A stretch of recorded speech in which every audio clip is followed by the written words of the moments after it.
down 58% in 2022. Is DraftKings stock a buy for 2023?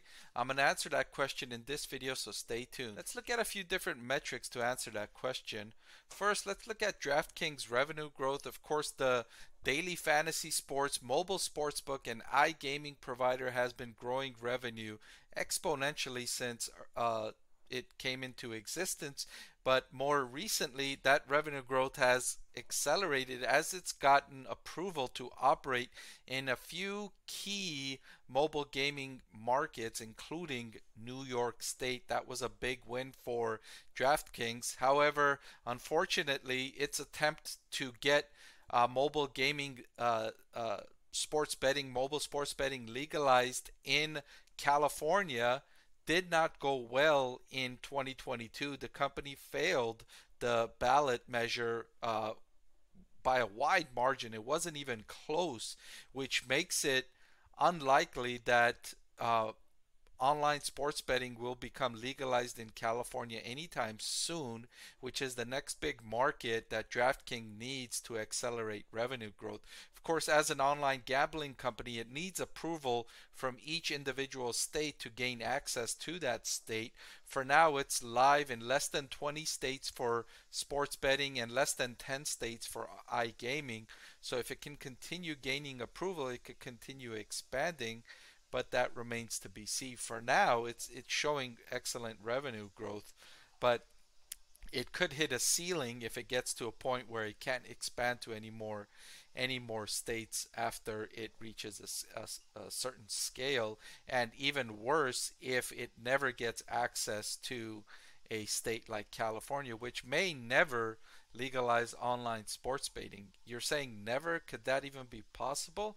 And yes, and I'll give you an example that I'm going to tie into another thing on one of the next slides that will give you a comparison why it could be never. So let's look at the next metric, operating income. The company is, as it expands into these new markets, DraftKings invests aggressively in sales and marketing to get the word out that, okay, now our product is available in your state, so go ahead and sign up. So they blitz the advertising market aggressively every time they get a new market, and so that's been holding back its operating profitability dramatically on the one hand. On the other hand, the company offers, I would say, generous promotions to existing and returning players. Things like sign up to DraftKings and we'll match your $100 deposit with a $100 bonus. So if you put in $100 on DraftKings to place wagers, DraftKings will give you an additional $100 to match your $100. And so while that might be attractive for customers to sign up, that's not very attractive to DraftKings operating profitability, as you see here. And DraftKings management says that, oh, we're just doing this because we're a new company and we want to get established among customers to become habitual, and then afterwards we won't need to give these kinds of promotions. And that remains to be seen.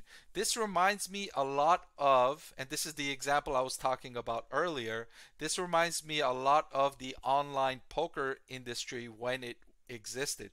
I'm old enough to remember and participate in the online poker industry when that was growing and booming the way online sports betting is now growing and booming.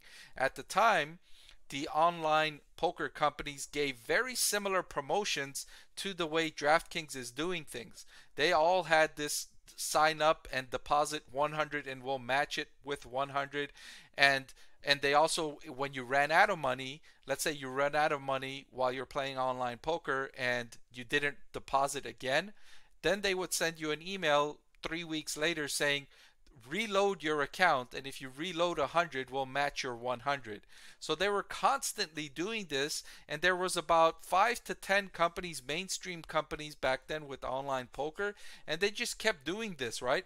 And so as a customer, all I needed to do was deposit 100 in one site and use up the deposit bonus, and then when that finished, stop playing on that one site, go to the other site that's offering the deposit bonus, put in 100, get the $100 deposit bonus, and go around like that and just taking the deposit bonus and only playing on the site that's giving you the deposit bonus. That's eerily similar to what's going on with the online sports betting market right now. The deposit bonus, the reload bonus, is training customers to wait for those to reload, and maybe when they run out, they don't put money back into their accounts. And if there isn't that incentive to get them to put money back into accounts, will they continue putting that money in? Maybe, but maybe not at as high a rate as DraftKings would like. So that's just a comparison to keep in mind, that it's very similar to what the online poker market did. And if you're saying to yourself, wait, online poker doesn't exist now, exactly. Online poker was a big thing in between 2000 and 2004. Now it's like extremely nascent. It's in maybe a few states have it legalized, but it's not. It never got national state by state legalization the way DraftKings is hoping sports betting will do. California being one of the main markets that never was able to legalize online poker, playing online poker. There was many efforts over and over to try and get it legalized, never happened, and I worry that that might be the fate that befalls DraftKings longer term. So just keep that in mind. The next thing I want to look at is DraftKings cash flow from operations, and that was going in the wrong direction too, but thankfully it rebounded in its most recent quarter, generating $52 million in cash flow from operations. So finally, let's look at DraftKings valuation to determine if the stock is a buy, and it's trading at a price to sales of 2.8, down considerably from the highs of over 36 it was trading out at its peak, but now it's down to 2.8.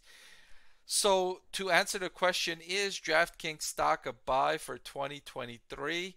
I'm going to say no, it's not a buy for 2023. Maybe at some point in the middle of the year, the company will make more progress in terms of cash flow from operations, demonstrating more continuous quarters of positive cash flow in that regard, and the promotionary environment in the industry comes down a bit and it becomes more rationalized, I may update my recommendation. But for now, for 2023, I'm going to say DraftKings stock is not a buy.